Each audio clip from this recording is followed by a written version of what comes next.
Larry 911, what's the address of emergency? Hi, I called my wife on her responses. She's not breathing. She may have taken some pills. Okay, what is your address?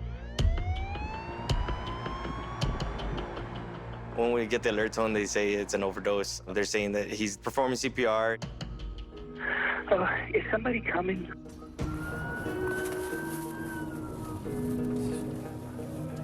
He's on his third, fourth, fifth cycle. 2, 3, 4, 5. And that's when I get to the house. I'm Officer Gregorio de la Cruz. I was the first officer on the scene. Hello? What's going on? Male subject shows up at the door, and he just turns around and darts into the residence. I can see him heading up the stairs. I just see his shadow from the light that's on. So I followed him. What's going on? He's helping giving CPR. He's wearing scrubs. So I believe he's a higher level of care than I can provide. And I ask him, do you want me to help? Do I help you? And he right away relinquishes giving CPR. What'd she take? I think clonazepam. She's been pretty depressed lately. I don't see any drugs. Usually when somebody overdoses on drugs, the pills are nearby, the needle's nearby, the syringe, something's nearby, and nothing was. I'm probably at the scene within the next 30 to 45 minutes. I'm Sergeant Luis Mata Jr. I was the lead detective in the case.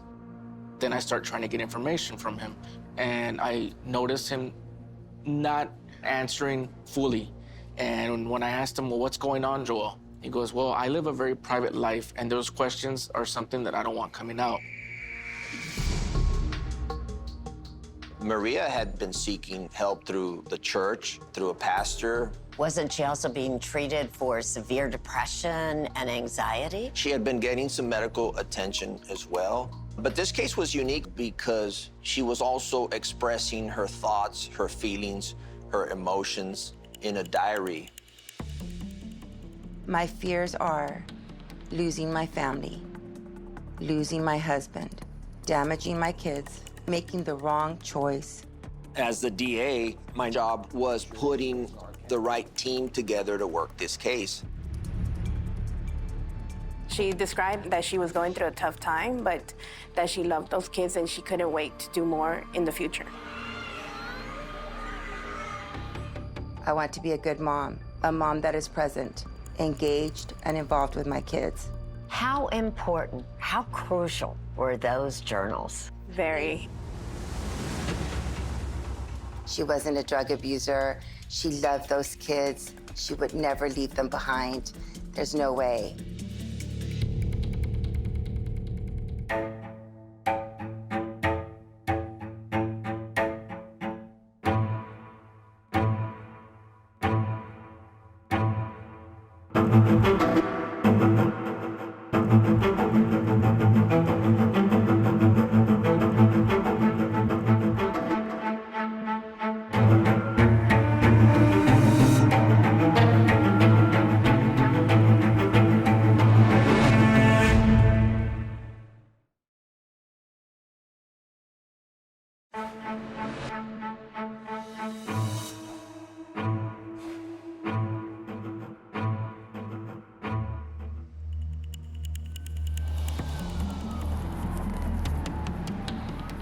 In the early morning hours of September 22nd, 2020, when Laredo police officer Gregorio de la Cruz walked inside the home on Canyon Oak Drive, his body camera was recording the emergency unfolding in front of him.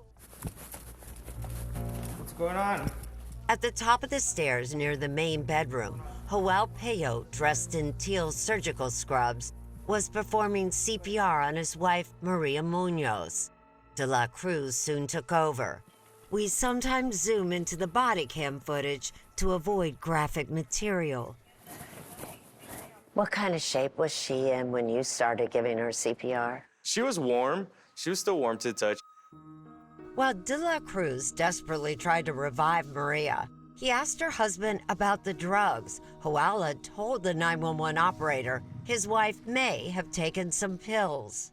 He stands up, he goes to the restroom, he opens a medicine cabinet. I can tell all this because I hear it. I'm not really sure. Upon his return, he hands De La Cruz a pill container. Clonazepam is a drug that is often used to treat anxiety. It had been prescribed to Joel, not to his wife Maria. De La Cruz quickly tossed the pill container aside to continue CPR. Joel told De La Cruz that Maria had been struggling lately. She's been super depressed. Joel told the officer that the couple's 2 young sons were still in separate bedrooms nearby. You asleep? Yeah. Seemingly unaware of what was happening to their mother Maria. She would like to take her children to the park. She read to them before they went to bed. Just a really dedicated mother.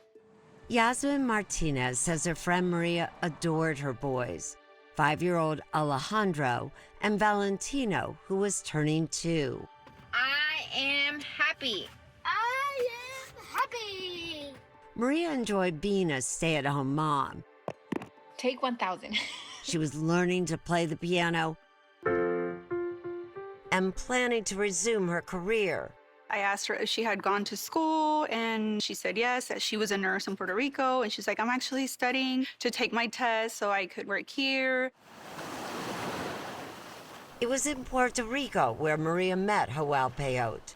He was 11 years older and a nursing student. A few years after they married, the couple moved to Laredo, Texas. Joel had landed a lucrative job as a nurse anesthetist, known in the medical profession as a CRNA. A nurse anesthetist, or a CRNA, certified registered nurse anesthetist, and a physician anesthesiologist use the same medication, same techniques to provide anesthesia for people of all ages. Tina Dorez, also a CRNA, worked with Joel Peyote at Doctors Hospital in Laredo. Did he seem dedicated to his work? Yes, very much so. He always wanted to be better. When I first met him, he was very family-oriented, a hard worker, smart guy. He would always talk about Maria and Alejandro and showing pictures of his son and just talking about family life in general. And now at the Peyote home, paramedics and police were struggling to save the life of the young wife and mother. When more help arrived, De La Cruz sent Joel Peyote downstairs to the kitchen. And that's when De La Cruz realized that the pill container he had tossed to the side earlier Hey, there were some drugs here. was now missing. He had a prescription drug. Where is it? I was like, he has to have them. So that's when I asked, hey, does he have pills? He comes up to the first landing of the stairs and he tosses them to me. All right. So he had taken them. Now I'm thinking, now you're trying to hide something. At 3:58, less than 3 hours after Joel Peyote called 911, his wife, 31-year-old Maria Muñoz, was declared dead inside their home. What's going on? What happened? Police began asking Joel what had happened to his wife. We had sex, I took a shower, then I felt she was like knocked out. And then I go back upstairs and then she just... By now, things just didn't feel right to the investigators. And there was something about Joel's appearance that seemed suspicious. He was really sweaty. I'm wearing a vest, I'm wearing a gun, I'm wearing almost 20 pounds of gear, right? And I'm not sweating as bad as he is. So what went through your mind when you saw how sweaty he was? He's using drugs. He may be under the influence of drugs. You want to see a fire truck? Come on, let's go outside. The couple's children, now in the care of law enforcement, What's your name? were escorted outside. My name is Alejandro. Alejandro? Authorities immediately launched a death investigation. When I get there, I meet with Officer De La Cruz. He runs the information by me. Lead investigator Sergeant Luis Mata didn't know if Maria had died by suicide, an accidental overdose, or if her husband was somehow involved. Mata knew he needed to search the house, but to do it, he would have to get Joel Peyote's permission. And he said, well, I don't want you going through my stuff because I'm a very private man. Then I said, look, Joel, I'm not gonna force you to, this is your right. But I'm gonna have to go and get with my DA and apply for a search warrant. Yeah, just leave those. Joel eventually gave consent for the search. Still, Mata had a lot of questions. To get some answers, he directed authorities to put Joel in a police cruiser to take him to the station.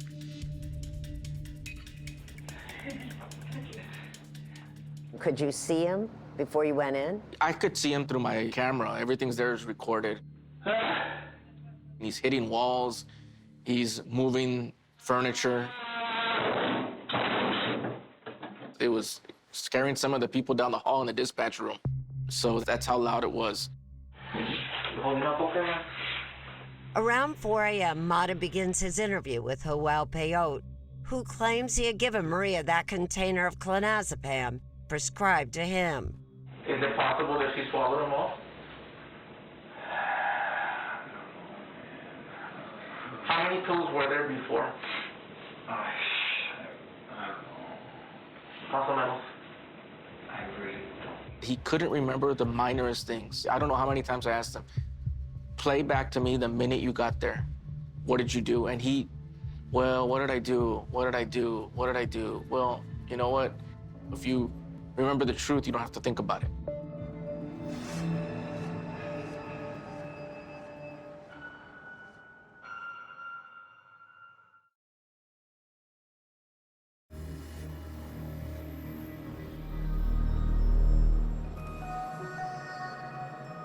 What was the time period between the time you got out of the shower to when you noticed, hey, she's not really responding anymore? 10 minutes?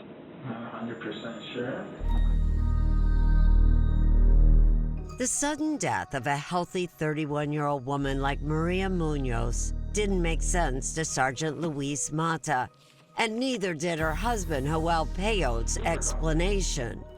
His initial statement was that he went in and took a shower. He thought she was asleep, and then 10 minutes later, he realizes that she's unresponsive. What's going on? Unresponsive on the bed. When a common person showers, what's gonna be in the bathroom? Steam, condensation, the smell of soap or shampoo. That master bedroom shower, which is the one that he alleged he used, was as dry as a desert. Investigators had also discovered a syringe wrapper on the floor. Hey, there's a needle right here. And a needle catheter on the stairs. Syringes and IV equipment in a medical bag were found inside the home. Why would there be syringes in the house? So, I don't know.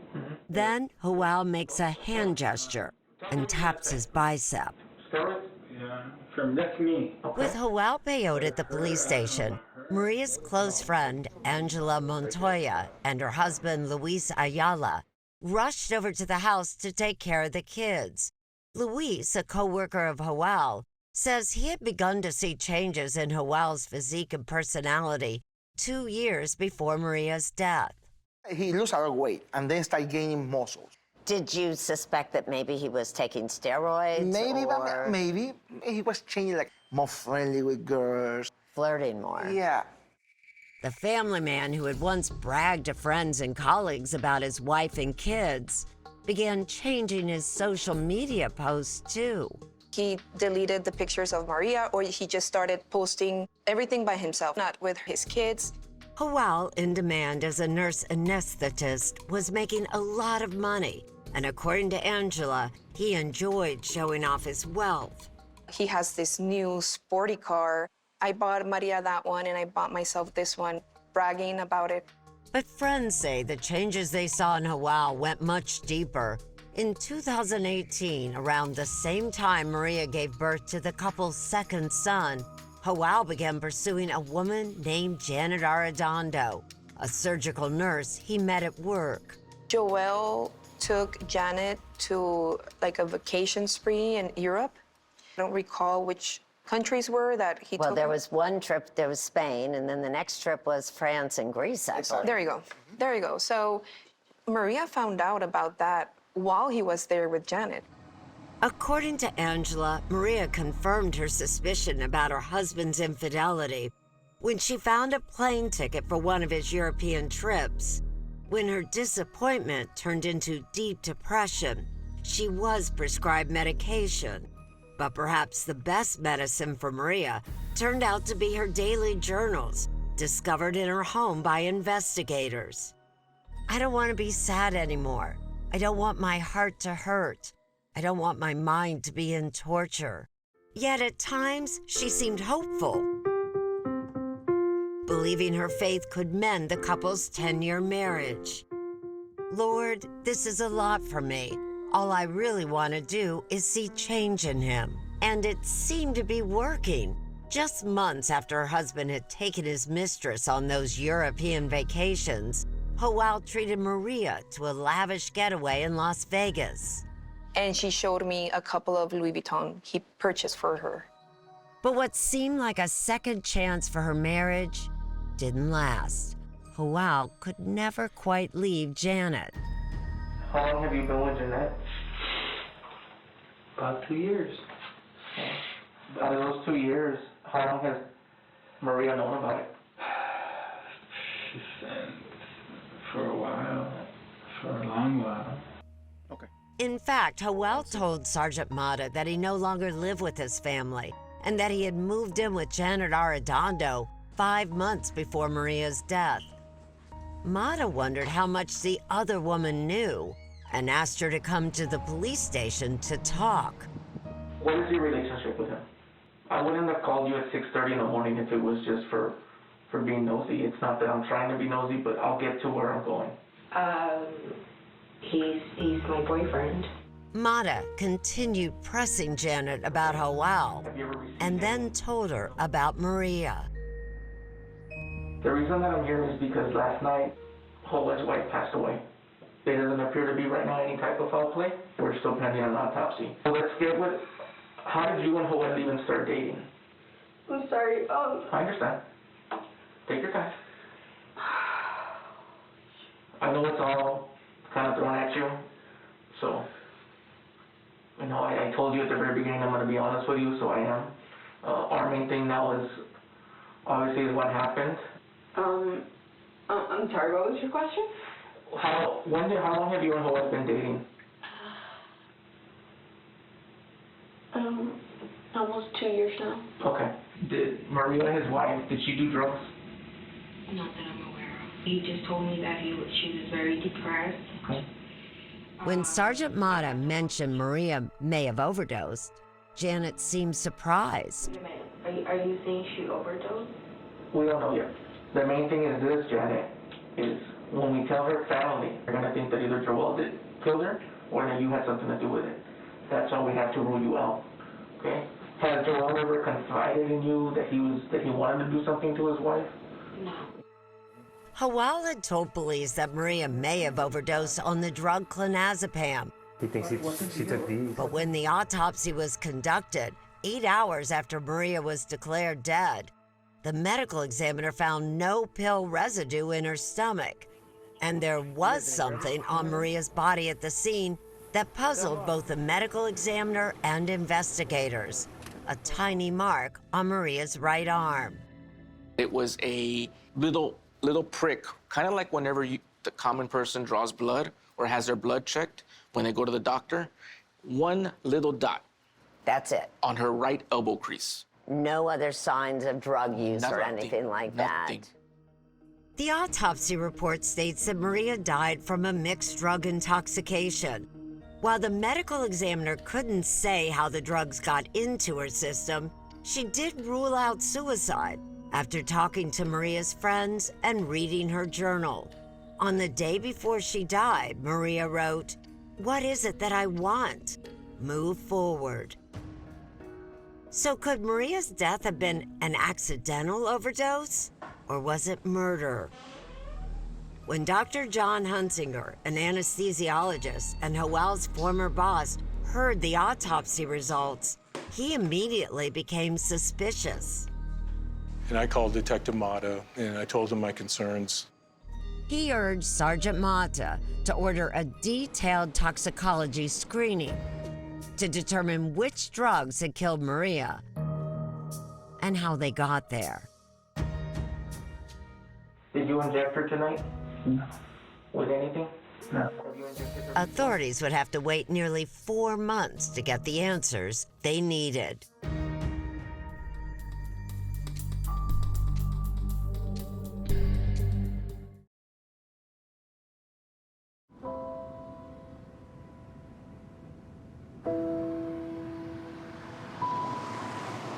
On a Sunday afternoon at the First Baptist Church in Laredo, the victorious life is also a life of service. All of our lives were impacted by the precious life of Maria. a large crowd of family and friends came to mourn Maria Muñoz, including her estranged husband, Joel. Her funeral was really sad. Joel was there and he was crying. He seemed very upset, very sad, but To Maria's friend, Yasmin Martinez, he seemed a little too upset, too sad. what made me feel angry was him near the casket, crying over her, giving her kisses. Like, why now? You have made her suffer and cry so much, and you're doing this now? Joel Peyote's display of grief Hey, you got a defibrillator? did nothing to deter the investigation into his wife's death. Sergeant Luis Mata and Officer Gregoria de la Cruz say that footage captured by the body cam on the morning Maria died shows something curious. Remember the pills in a container that Joel said his wife had taken? De la Cruz tossed it aside when he was giving Maria CPR. He had a prescription drug. Where is it? At some point, it disappeared. Yeah, I see it still here right now. Exactly. And here's how it happened, they say. Joel grabs the pill container and puts it in his pocket. Reach it and put it in. He just reached over and put it right back in the shirt. If that's really what she took, why would you want to hide that? They were also suspicious of that needle catheter, Hey, there's a needle right here. the kind used for IVs, discovered at the scene. Remember, Maria had a tiny mark on her right arm. Sergeant Mata shared his concerns with the Webb County District Attorney's Office. We have a 24/7 phone, and law enforcement can contact us with any questions. Chief Assistant DA Maricela Jacoman and District Attorney Isidro Alaniz knew the case would be tough to prove since even the medical examiner wasn't sure exactly how Maria died. The medical examiner is saying, I can't say for a fact this is homicide. I remember having this conversation with the medical examiner early on, and I remember her saying, look, I wasn't there, and neither were you. All we know is that she has this combination of dangerous drugs in her bloodstream. We don't know who gave them to her, if she had some in her system already, if she took some later on. Either accident or murder. Accident or murder.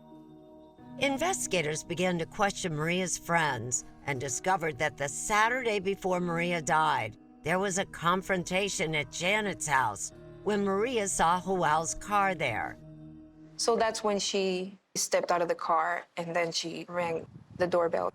According to Angela, Maria, seen on Janet's doorbell camera, gave Joel an ultimatum. Do you choose her or do you choose me? And then he says, I choose Janet. Janet called the police, and when a responding officer arrived at her home, he called Maria, who had by then left with Joel. When Maria answered her cell phone, the officer's body cam recorded the sound of Joel berating her in the background. Hey, I'm talking to you right now. Hang up the phone. I guess that's your boyfriend. Yeah. According to Angela, Maria told her that Joel became violent. And he got so frustrated with everything that he punched the windshield. He broke it, didn't He broke it. Yes, he broke it. On Sunday morning, Maria texted her husband about hiring a divorce lawyer, and he replied, "We can do this with minimal lawyer intervention. It's too much money." Joel then seems to have had a change of heart and sends Maria this email. "I'm so sad. I'm hurting inside. I want to sit down with you to talk without arguing. A heart-to-heart." They agreed to meet Monday night. Before Joel arrived, Maria messaged her friend Yasmin Martinez to pray for her. I just asked if you can pray for me. Tonight, we're going to talk. And then I answered her. And I told her that I would pray for her. Maria's request for prayers that night would be her final message to Yasmin. She died early Tuesday morning. Nearly 4 months after Maria's death, Sergeant Mata and Officer De La Cruz finally get the toxicology test results they have been waiting for. 0 clonazepam. 0 clonazepam, the drug Joao claimed Maria had taken. Instead, the toxicology report revealed 7 other drugs in Maria's system. So positive for morphine, Demerol, Versed, propofol, ketamine, lidocaine, Narcan. Most of these medications are typically used during surgery, and one of them can only be administered with an IV. What was your reaction? He killed her. This guy killed his wife. Authorities got a warrant. Officer De La Cruz, who had tried to save Maria's life, returned to Joel's home. He knew why we were there. To make the arrest. By the time we knock on the door and we announce our presence, You have the right to remain silent. just like the way you do in the movies, comes out, I'm here, I'm here. He puts his hands behind his back, lets us cuff him, doesn't put up a fight. Joao Peyote was taken to the police station and booked. You can call my attorney. Oh, you could call him. Prosecutors believe he was the one who gave his wife the deadly mixture. But can they prove he wanted her to die? What do you think was the most suspicious aspect of Maria's death? See more evidence from the case at 48hours.com.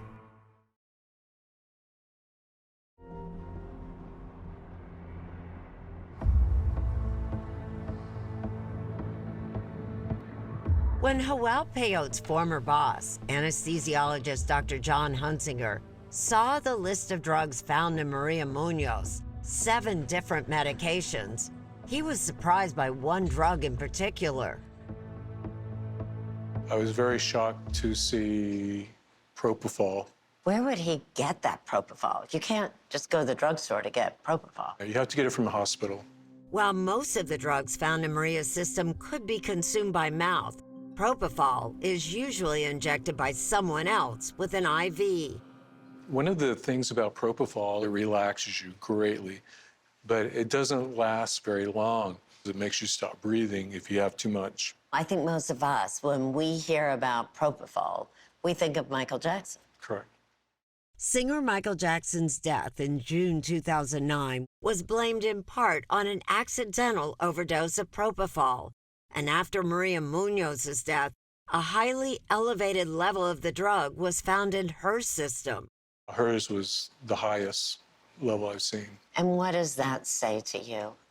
I believe this was death by propofol. With Joao Peyote now under arrest, authorities were convinced that Peyote's girlfriend, Janet Arredondo, knew more than what she shared in that first interview. So they got a search warrant for her home. Then they offered her a deal. In exchange for more information, Janet would get immunity from prosecution.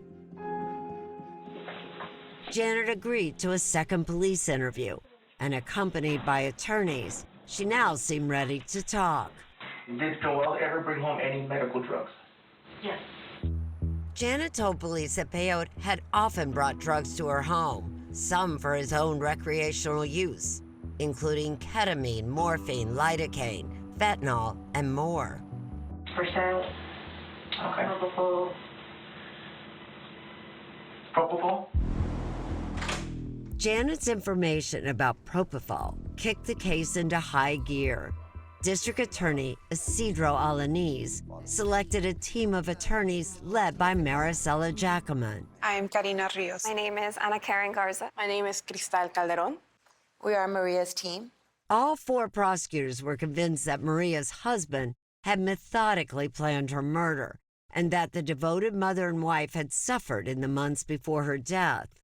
I've heard of emotional abuse I've seen it, I've worked around it, but I never realized how prevalent it is, even in our lives, where you can relate to some of the things that Maria was experiencing. On the face of it, this is a couple having problems. He's having an affair. But to you, this is domestic violence. How? Well, I think it goes so much further than just being a spouse. You could see the power struggle that existed or the lack thereof. Assistant District Attorney Karina Rios. Maria had no power in this relationship. And the evidence of that, prosecutors say, is found in Maria's own journals. Prosecutor Jackaman read one of those entries. Life is so unfair. My husband, the man I love so much, is causing me so much pain. I want to know, what is it that you want me to do? Maria also left evidence on her cell phone that she secretly recorded approximately 4 months before her death. And what are the expectations you have on this marriage? And she gave us this very powerful video. You walk out that door, we're getting a divorce. All right, fine. You got it. She was having a discussion with him, and that was so painful to watch. But prosecutors would need much more than that video and Maria's journal entries. How do they believe that Joel Peyote dosed his wife with all those drugs? That was the million-dollar question. We kept saying, how did he get her to submit to this? During Janet Arredondo's second police interview, she said Peyote had told her about the night Maria died. He had gone there, he said, to have that heart-to-heart talk, and then injected her, not to kill her, Peyote said, but to calm her down. Why did he tell you that he injected her? Because she was erratic? Right. He wanted to just calm her down. So he did it with medication. But investigators believe the sedatives were part of Peyote's plan to kill Maria, that before Peyote put an IV needle in Maria's arm, he could have slipped several sedative drugs into her favorite drink, coffee. Ketamine, Versed, morphine, and Demerol. Those 4 could have been put in her coffee. She then passes out. After that, they say, Peyote injected Maria with a deadly dose of propofol. Then Chief Assistant District Attorney Ana Karen Garza Gutierrez says that Peyote deliberately waited to call for help. I believe he waited until she was dead to call 911 to make sure that no one can bring her back. Did you play any role in Maria's death at all? You? Janet said Peyote did admit to her that he got rid of some of the medical equipment he used to inject Maria before first responders arrived. He just told me he got rid of them. Peyote was out on bail, so prosecutors had him rearrested, and along with murder, he was charged with tampering with evidence. Again, he made bail and would wear an ankle monitor. In March 2023, 2.5 years after Maria Muñoz's death, her husband went on trial for her murder. 48 Hours made several interview requests to Joel Peyote's defense team, but never received a response. Joel Peyote declined our request for an interview. The evidence will show that Joel Peyote, the motive, he had the intent, and he had the means to kill Maria. Prosecutors presented 15 witnesses to prove to a jury that Peyote had carefully and intentionally selected the drugs to kill Maria. Their star witness, Janet Arredondo, who told the jury what she had shared with police. Did Mr. Peyote indicate to you that he dumped or discarded the IV catheter and the vials? Yes. When the defense case begins, Joel Peyote's lawyers admit their client injected his wife, but they say he wasn't trying to kill her. He was trying to save her.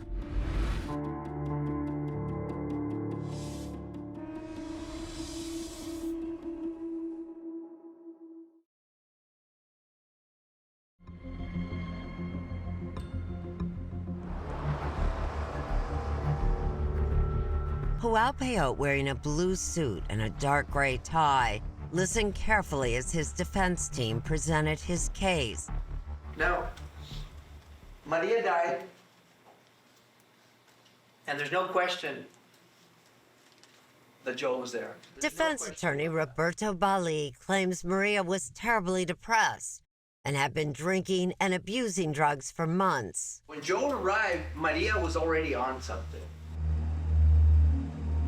According to the defense, Joao Peyote didn't intend to kill his wife, and the proof, his attorneys say, is in that toxicology report.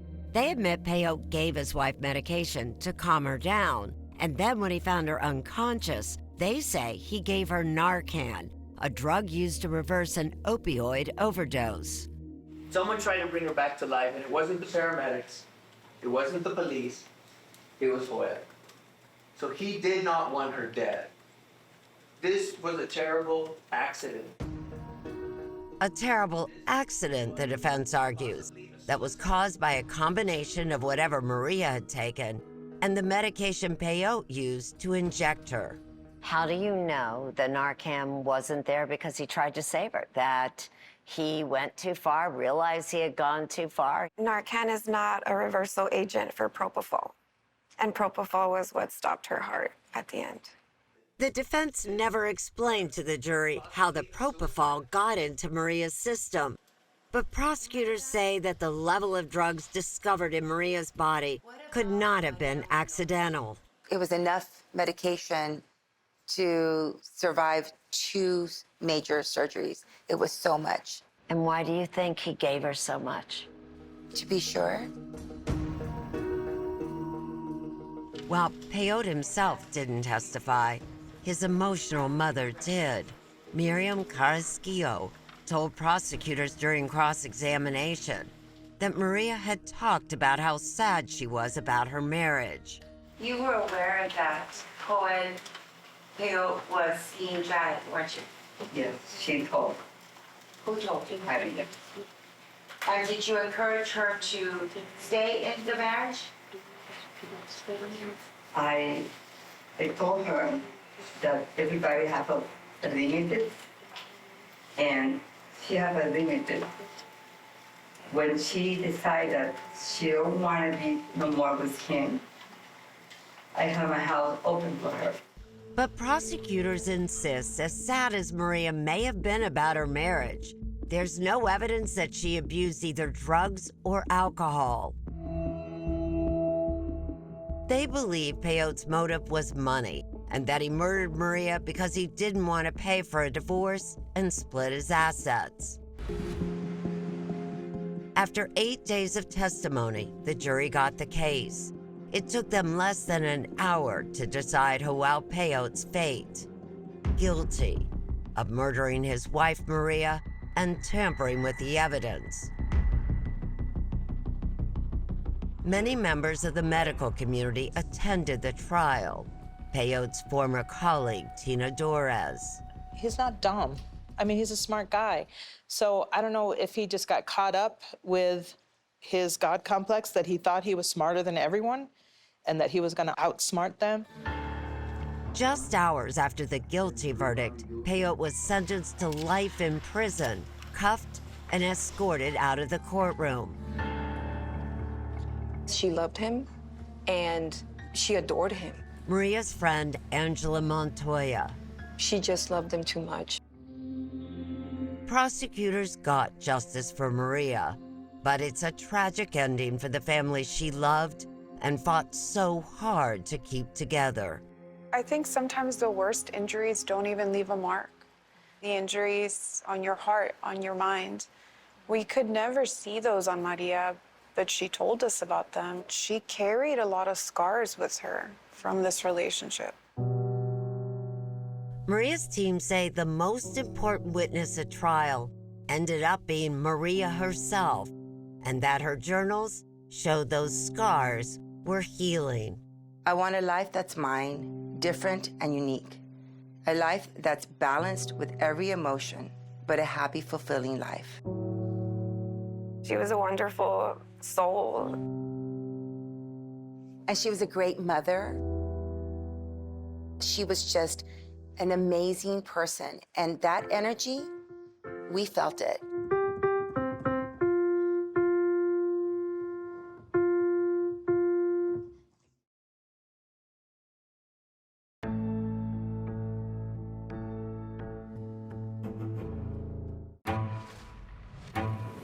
She disappeared off the face of the earth. I started believing she was murdered. The dogs went into the backyard. We found a little girl's shoe.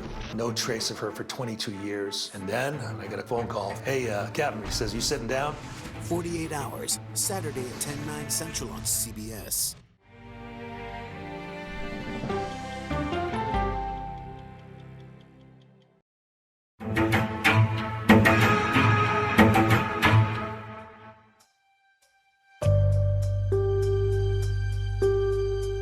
Welcome to 48 Hours Post-mortem, where we discuss your biggest questions coming out of each new 48 Hours episode. I'm CBS News anchor and 48 Hours correspondent Anne-Marie Green.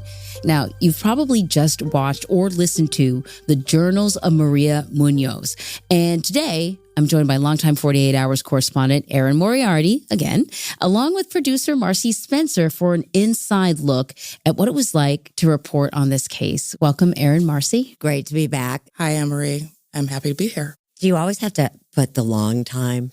What do you mean the long time? Correspondents that I've been here a long time. Yes. But then let me point out that this case did stand out to me. This is an unusual case, and it's one of those that has just stayed with me. So I'm thrilled to talk about this today. Okay, we're going to get into it. We want to talk about what makes this case unique, the possible motive, the evidence, but first, a little background on the case. In the early morning hours of September 22nd, 2020, Laredo police officer Gregoria de la Cruz responded to an emergency call at a home on Canyon Oak Drive. Joao Peyote, dressed in teal surgical scrubs, was performing CPR on his 31-year-old wife and stay-at-home mom, Maria Muñoz. She was warm. She was still warm to the touch. Joao, a nurse anesthetist, had told the 911 operator that he found his wife unresponsive and that she may have taken pills. Clonazepam, a drug often used to treat anxiety. She's been super depressed. Maria, who had been prescribed medication, was seeking help through the church. She was also writing in journals. I don't want to be sad anymore. I don't want my heart to hurt. I don't want my mind to be in torture. After Maria Muñoz died, an autopsy was done. No pill residue from clonazepam was found in her system, but a toxicology report would later reveal the presence of 7 other drugs, mostly used for surgery. Sergeant Luis Mata. So positive for morphine, Demerol, Versed, propofol, ketamine, lidocaine, Narcan. A team of prosecutors led by attorney Maricela Jackman was assigned to the case. It was enough medication to survive 2 major surgeries. It was so much. Was Maria's death a suicide, an accident, or murder? Authorities turned to her journals for help. How crucial were those journals? Very. So, Erin, you've been at this for over 30 years. Yes, you were a longtime correspondent. You should own that. But how is this case different from other crimes you've covered? Well, one of the major things is the weapon. If the prosecutors are correct and they believe that she was murdered, the weapon was unusual, a combination of drugs that are normally used in surgeries. I've never worked on a case where this many drugs were involved, and drugs that we don't get from the pharmacy. These are drugs that you would get in a hospital. Another thing that was really interesting is that this individual might have gotten away with murder if not for his colleagues, because Maria's husband told police, look, she took these pills, I found them here, and he was an expert, but it was his colleagues who warned police, you know what, take a deeper dive. Take a look, get a real toxicology screen. And that's how they discovered these drugs, and not just medications, but these medications that are normally used in surgery. The medical examiner did not initially rule this a homicide. Couldn't, because even though the medical examiner did not think that Maria had taken her own life, there was no way of knowing whether she had taken these medications early on. All the medical examiner knew initially was that there was mixed drug intoxication. Did not know how she got those drugs in her system. So, that's why it was a big mystery. So let's talk about propofol. It's probably most associated with the death of Michael Jackson. I've had propofol before for a minor medical procedure, and it's a very powerful sedative. You don't even remember falling asleep. You just remember waking up. The average person does not have access to this drug. Now, there are cases where people use propofol and they take their lives with it. But in this case, the little needle point for the IV in Maria's arm was in her right arm, and she's right-handed. That made it less likely that she did it to herself. Very unusual. It would be very difficult to, put an IV in if you're right-handed, to put it in your right arm. You think about it, that would be really difficult to do. But if someone else is doing it, that might be a little easier. Now, when police first arrived on the scene, they didn't know if they were dealing with a suicide, an accidental overdose, or if Joel was somehow involved. It's a very chaotic scene. They see a woman laying on the floor, unconscious. The husband is trying to give her CPR. And the first officer on the scene noticed that Joel Peyote was wearing scrubs and said, this guy can probably do better CPR than I can. And I think Joel Peyote, when you think about it, thought, everybody's just going to take my word for it. She took pills, end of story. But they didn't. And the officer on the scene asks, what'd she take? Where are the drugs? And Joel gets up, goes into the bathroom, goes into the medicine cabinet, comes back, and shows the officer a bottle of pills. It's a bottle of pills of clonazepam, which are prescribed to him, not her. And his behavior seemed unusual to investigators. Is it me, or did he just not seem as upset as you would expect him to be? I agree with you, Anne-Marie, but I kept thinking he is a medical professional, so he is used to emergencies. So I kept thinking that's not really the part that bothers investigators. I think it's the fact that normally when there is some kind of overdose, the medication's right there, and it's not. In this case, Joel Peyote had to go up and get the bottle of pills that he thought his wife had taken. That was weird. Joel tells the police that he's a private man and, he doesn't want people to search the home, doesn't want anyone searching the home. He also told police that he and his wife had sex and he took a shower. But then we heard from Sergeant Luis Mata. I want to play some of that sound. When a common person showers, what's going to be in the bathroom? Steam, condensation, the smell of soap or shampoo. That master bedroom shower, which is the one that he alleged he used, was as dry as a desert. I mean, I don't know if he thought this whole thing out. Because I clearly didn't. No, that would be so obvious. There was another thing that was actually very unusual, is that Joel Peyote said that he had found his wife in the bed, unconscious. And when first responders arrived, her body's in the foyer. And so anyone who's had any experience where they've had to administer CPR, you immediately, if someone's in a bed, you put them on the floor right next to the bed.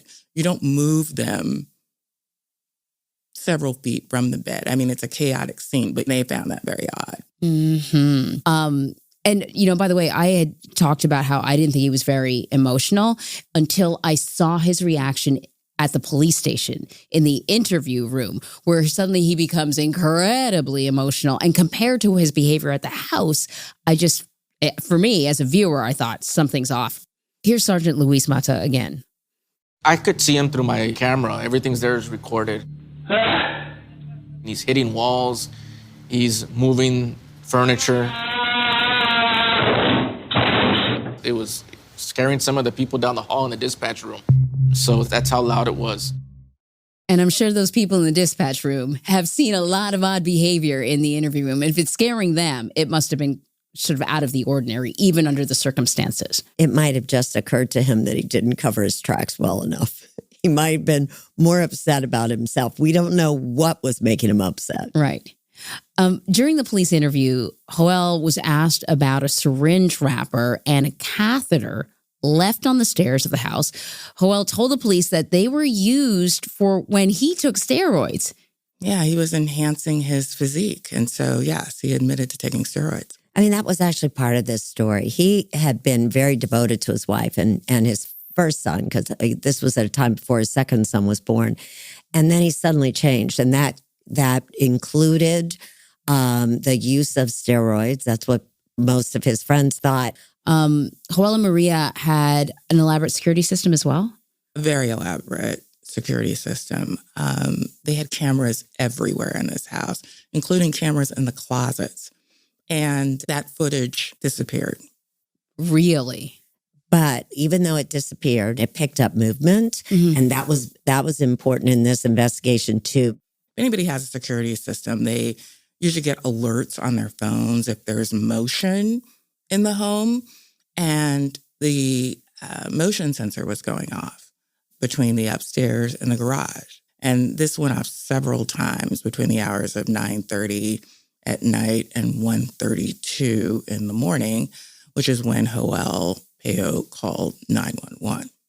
Did Joel have an explanation for that movement? It's an odd thing to do, go back and forth between the upstairs and the garage. No, he did not have any sort of explanation for that. But certainly that was one of the things that definitely the law enforcement was very curious about. What did they think? Getting rid of any evidence? You know, why wasn't there more? Why was there so much movement in the house? And why wasn't there more? Like, if in fact she had propofol in her system, where was that IV system? You know, where was it? So, he was, and we'll talk about that, but he was later charged with tampering with evidence. Okay, so when we come back, we're going to talk about the possible motive and then the other things that made this case really stand out. The all-female prosecution.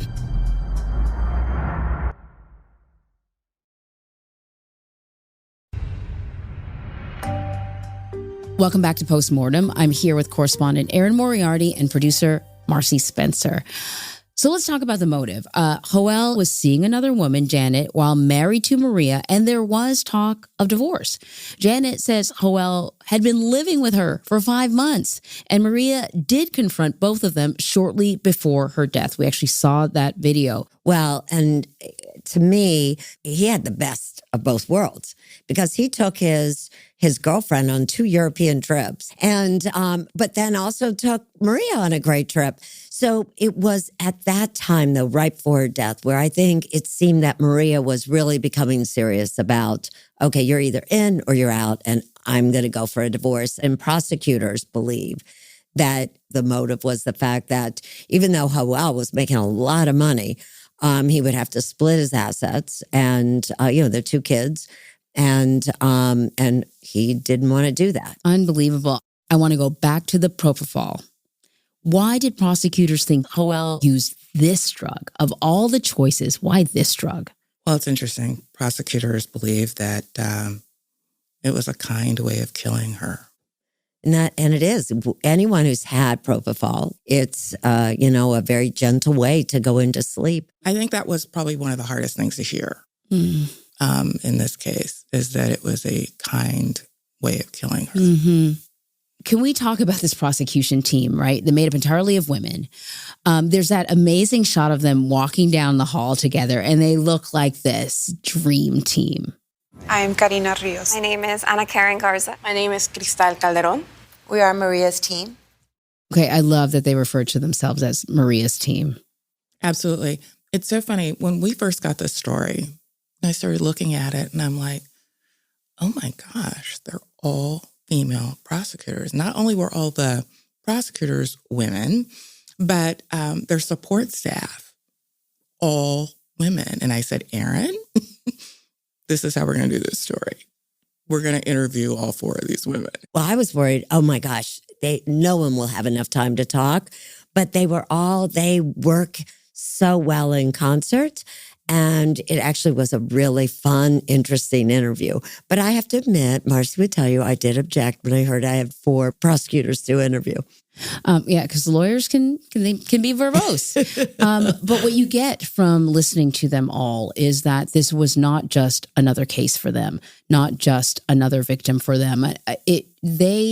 I felt like they were doing what I was doing watching The Hour, which was identifying with Maria. I think many women can think about that one person, that one guy that you dated, that you wanted to be something that he wasn't. And you were hanging on to hope that he would be nicer, as nice as he was when you first started dating, or more committed, and at some point you just go, oh, he's never going to be that person because he never was. And I felt like those women, they connected with Maria in a way that a woman connects with another woman. Am I making any sense? You are, and they were speaking for her. They were.